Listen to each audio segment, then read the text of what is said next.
ठीक। Hello everyone, अब हम लोग देखने वाले हैं इलेक्ट्रॉन ट्रांसपोर्ट चेन में हम लोगों ने 4 कॉम्प्लेक्सेस पढ़ लिए थे और हम लोगों ने यह देख लिया था कि जो फाइनल एक्सेप्टर है वह क्या है, वह ऑक्सीजन है और ऑक्सीजन जो है वाटर में रिड्यूस हो गया था। 2 मॉलिक्यूल्स ऑफ वाटर रिलीज हो गए थे। ठीक, थोड़ा सा ब्रीफ करने का कोशिश करूंगा, उसके बाद हम कॉम्प्लेक्स 5 पढ़ने का प्रयास करेंगे। एकदम अच्छे से ध्यान से सुनेंगे मेरे को तो एकदम इजीली आपको यह पॉइंट समझ में आ जाएगा। केवल 15 से 20 मिनट लगेगा और यह टॉपिक आपको बहुत अच्छे से समझ में आ जाएगा। लेकिन इसको समझने से पहले आपको पहले के चैप्टर्स को ध्यान से पढ़ना पड़ेगा। ठीक, देखिए समराइज करने के लिए मैं आपको बता देता हूं कि जो इलेक्ट्रॉन ट्रांसपोर्ट का जो सीरीज स्टार्ट हुआ था वह 4 कॉम्प्लेक्सेस तक चला था और उसमें फाइनल एक्सेप्टर ऑक्सीजन था। ठीक, तो complex 1 NADH dehydrogenase, complex 2 succinate dehydrogenase, complex 3 cytochrome reductase और कॉम्प्लेक्स 4 साइटोक्रोम ऑक्सीडेज था। और इसमें सीरीज ऑफ इलेक्ट्रॉन जैसे कि कॉम्प्लेक्स 1 और कॉम्प्लेक्स 2 कॉम्प्लेक्स 3 को इलेक्ट्रॉन ट्रांसपोर्ट किए थे और 3 के बाद 4th कॉम्प्लेक्स में अल्टीमेटली ऑक्सीजन को इलेक्ट्रॉन मिलता है और वो रिड्यूस हो जाता है H2O में। ठीक, तो जब ये सीरीज हो रही थी तो कॉम्प्लेक्स 1, 3 और 4 में प्रोटॉन जो है वह मैट्रिक्स हिस्से से इंटरमेम्ब्रेन स्पेस की तरफ पंप आउट होते जा रहे थे। तो यहाँ पे जो मैंने प्रोटॉन का कंसंट्रेशन ज्यादा दिखाया है यह इंटरमेम्ब्रेन स्पेस को, IMS को डिनोट कर रहा है और जितने भी अंदर वाले हिस्से हैं वह मैट्रिक्स वाला पोर्शन है। ठीक है, तो यहां तक के तो इलेक्ट्रॉन ट्रांसपोर्ट चेन की प्रक्रिया समाप्त हो गई। लेकिन इस प्रोटॉन का क्या हुआ? उस प्रोटॉन की मदद से यह इलेक्ट्रॉन ट्रांसपोर्ट चेन में ATP का सिंथेसिस होगा, क्योंकि अल्टीमेटली ऑर्गेनिज्म को इलेक्ट्रॉन ट्रांसपोर्ट चेन से एनर्जी का रिक्वायरमेंट या एनर्जी प्रोडक्शन करना है। ठीक, तो उस चीज को समझने के लिए हम लोग कॉम्प्लेक्स 5 को पढ़ेंगे। इसमें इलेक्ट्रॉन ट्रांसपोर्ट नहीं होंगे, एक चीज आप ध्यान पे रखे रहेंगे। दूसरा ध्यान पे आपको क्या रखना है कि इंटरमेम्ब्रेन स्पेस में प्रोटॉन ग्रेडियंट सबसे ज्यादा है कंपैरेटिवली मैट्रिक्स वाले रीजन से।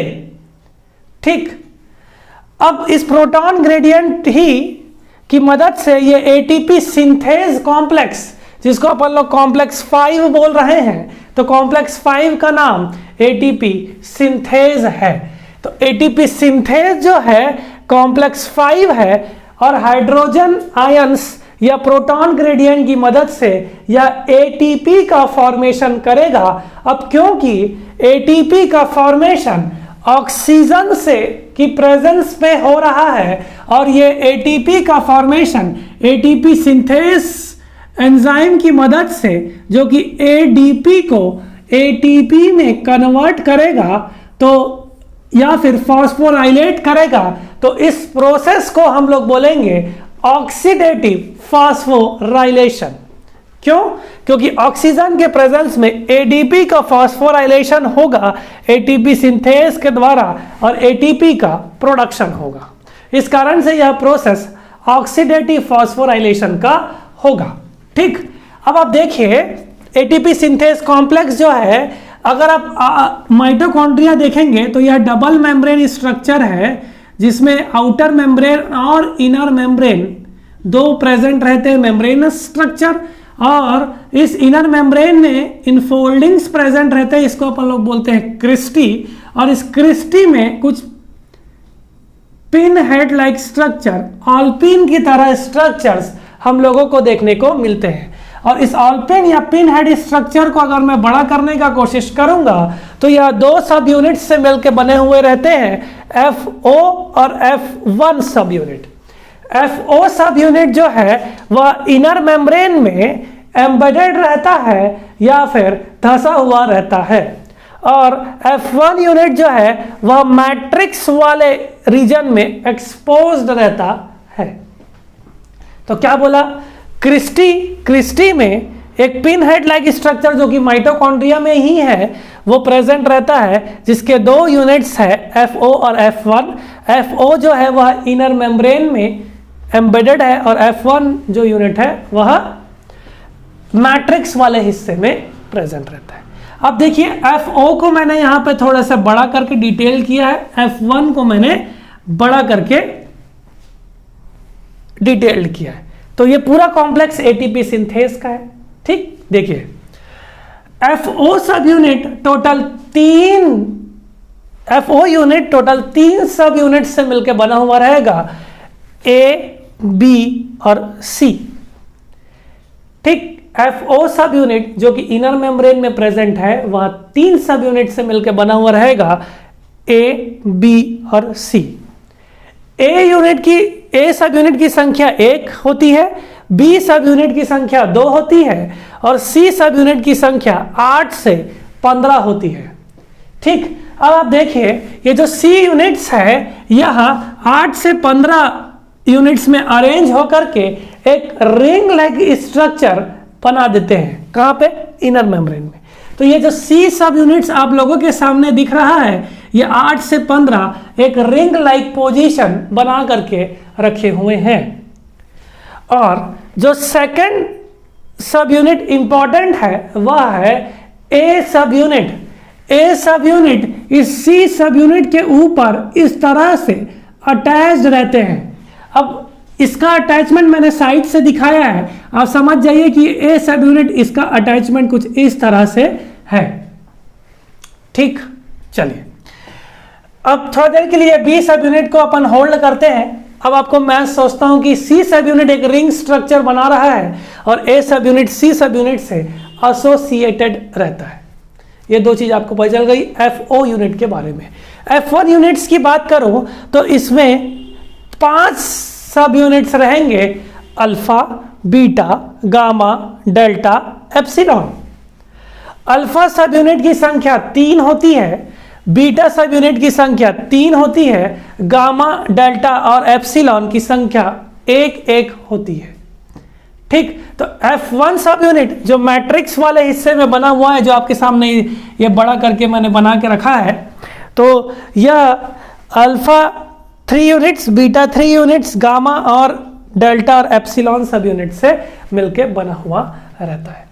देखिए अल्फा और बीटा सब यूनिट की बात करो, ये अल्टरनेटली रिंग स्ट्रक्चर में अरेंज रहते हैं मैट्रिक्स साइड।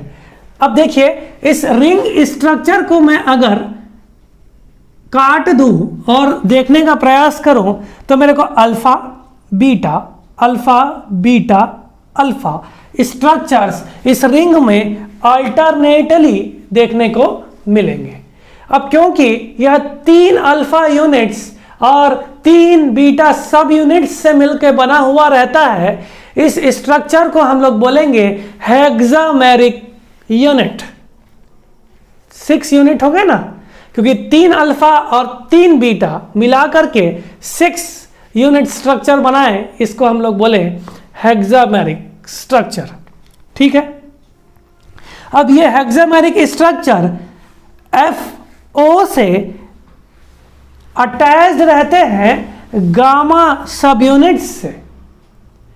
गामा सब यूनिट्स एक डंडे के आकार का स्ट्रक्चर है या स्टॉक स्ट्रक्चर है जो C सब यूनिट FO का मदद करता है अटैचमेंट के लिए F1 के अल्फा बीटा हेक्सामेरिक रिंग्स को। ठीक, चलिए इस वीडियो को आप बार बार देखने का प्रयास करेंगे तब आपको चीजें बहुत अच्छे से क्लियर होते जाएगी। ठीक, अब देखिए एप्सिलॉन सब यूनिट गामा सब यूनिट की हेल्प करता है C यूनिट के अटैचमेंट हेक्सामेरिक यूनिट्स के लिए। ठीक, B सब यूनिट जो है वह, अब B सब यूनिट हम लोगों ने छोड़ दिया था, यहां पे याद रखे रहना। ठीक, B सब यूनिट जो है वह डेल्टा सब यूनिट F1 के साथ अटैचमेंट शो करता है। या 2 नंबर में 2 होते हैं और यह डेल्टा यूनिट से अटैच रहते हैं, और जो डेल्टा यूनिट्स है वो इस हेक्सामेरिक रिंग्स में अटैच रहता है। तो एक सिनेरियो हम लोगों को देखने को मिला कि हेक्सामेरिक यूनिट्स से attached gamma sub unit, gamma sub unit से अटैच्ड सी सब यूनिट, इस हेक्सामेरिक यूनिट से डेल्टा सब यूनिट भी अटैच रहते हैं, और ये डेल्टा सब यूनिट बी सब यूनिट से कनेक्टेड रहते हैं F1 यूनिट के ए सब यूनिट से। ध्यान से इस डायग्राम को देखिए कि ए सब यूनिट डेल्टा सब यूनिट से बी के थ्रू अटैच्ड है, सी सब यूनिट इस हेक्सामेरिक स्ट्रक्चर से गामा से अटैच्ड है। इतना बात आपको ध्यान पे रखना पड़ेगा। अब इस ए सब यूनिट को मैं थोड़ा सा जूम करके देखने का कोशिश करूं तो मेरे को इस ए सब यूनिट में कुछ चैनल्स नजर आते हैं, कुछ चैनल्स नजर आते हैं, और ये चैनल्स जो हैं, चैनल्स मतलब पैसेज नजर आते हैं, ये चैनल्स जो है वो आधे आधे रहते हैं। अब ए सब यूनिट इंटरमेम्ब्रेन स्पेस की तरफ भी है और मैट्रिक्स की तरफ भी है। तो इंटरमेम्ब्रेन स्पेस से आधा हाफ चैनल्स आता है, और फिर बीच में ए सब यूनिट से मैट्रिक्स की तरफ हाफ चैनल्स होते हैं। समझ जाइए कि आपके पास एक रिंग है, उसमें आपने आधा एक चैनल बनाया और मैट्रिक्स साइड से एक आधा चैनल बना दिया। ये ए सब यूनिट का स्ट्रक्चर हुआ। ठीक, चलिए अब थोड़ा सा अपन लोग इस बी और अल्फा सब यूनिट की बात कर लेते हैं। बीटा सब यूनिट जो है वह टोटल 3 डिफरेंट स्टेजेस या कन्फर्मेशन में रहते हैं, ओ स्टेट, एल स्टेट और टी स्टेट। ओ स्टेट कहलाता है ओपन स्टेट, टी स्टेट कहलाता है टेंस्ड स्टेट, और लूज स्टेट से हम एल को रिप्रेजेंट कर रहे हैं। एक बार फिर बोल देता हूं, open, loose, tensed states. Open state, एक काम करते हैं लूज से स्टार्ट करते हैं। लूज स्टेट जो है वह एडीपी को ट्रैप करने का काम करता है। बीटा सब यूनिट का काम 3 है, ओपन स्टेट, टेंस्ड स्टेट और लूज स्टेट। उसमें लूज स्टेट जो है वह एडीपी को ट्रैप करने का काम करता है।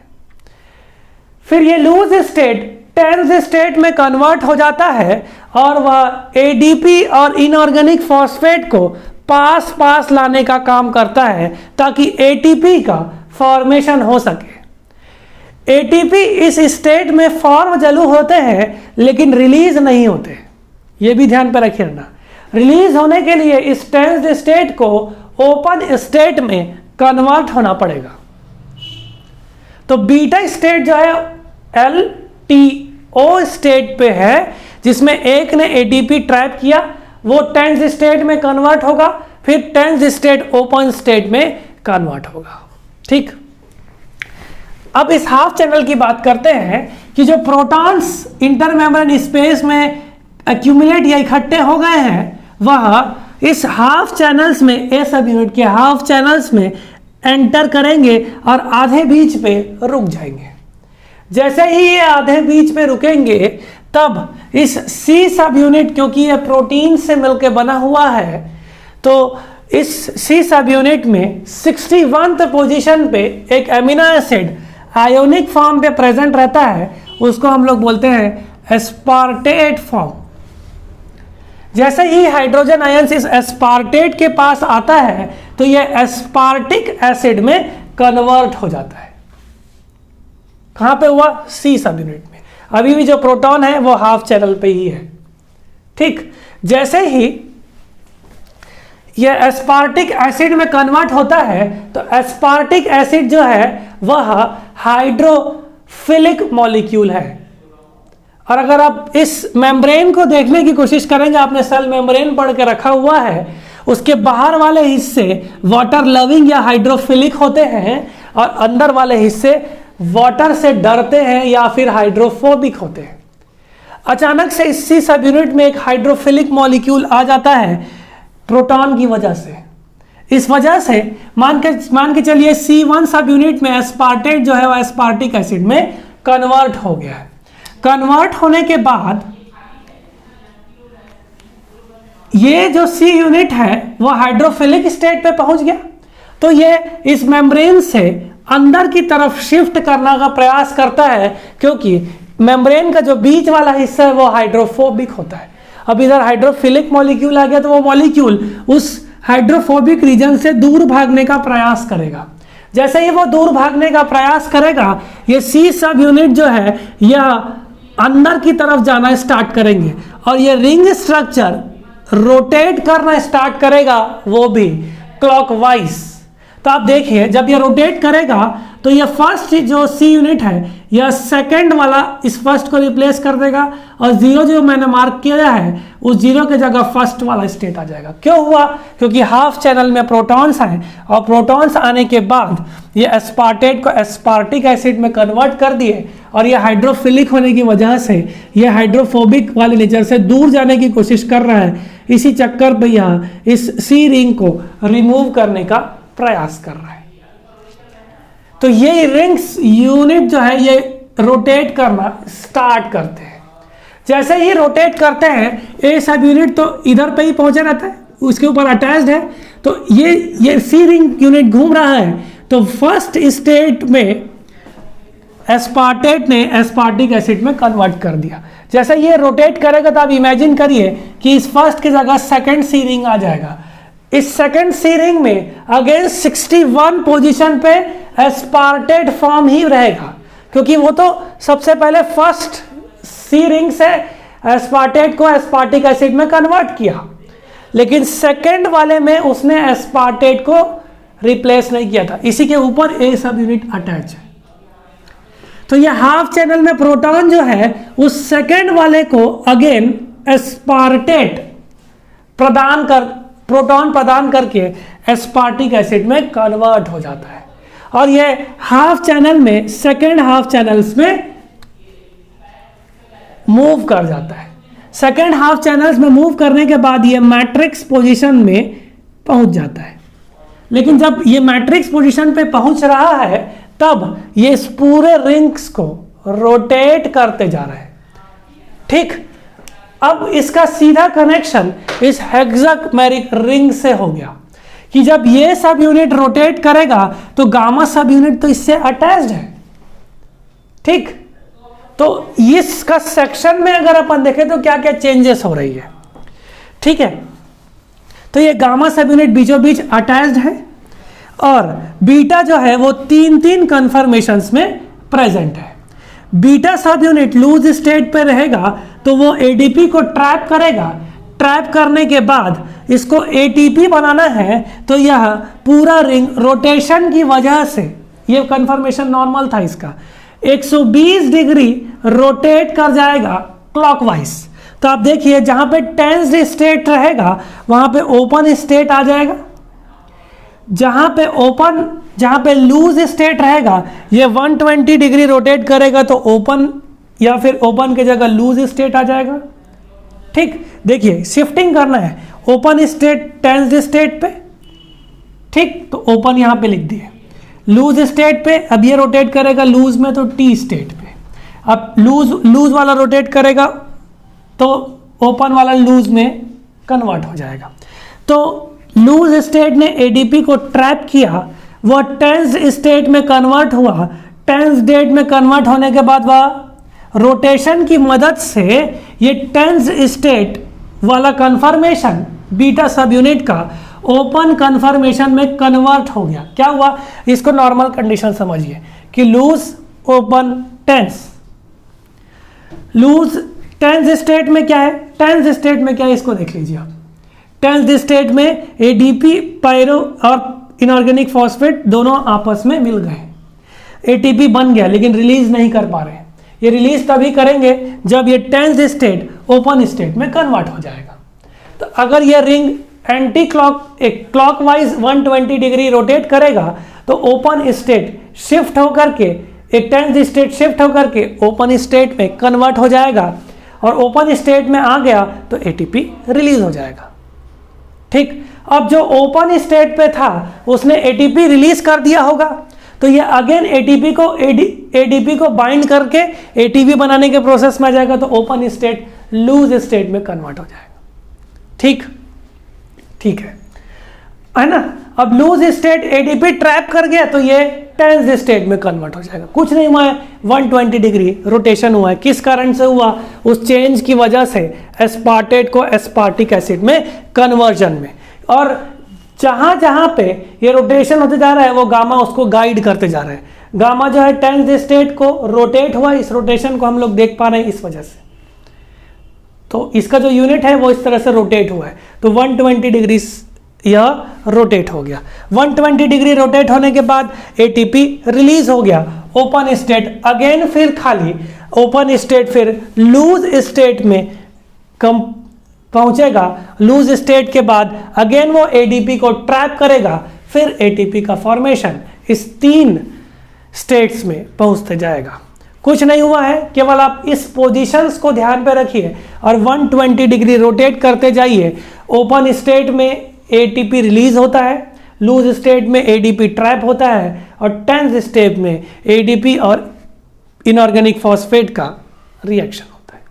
इतनी सी बात है, बस आपको ध्यान पे रखना है। आप 2 बार इस वीडियो को जरूर देखें, क्योंकि एक बार में शायद आप नए रहेंगे तो समझ में ना आए।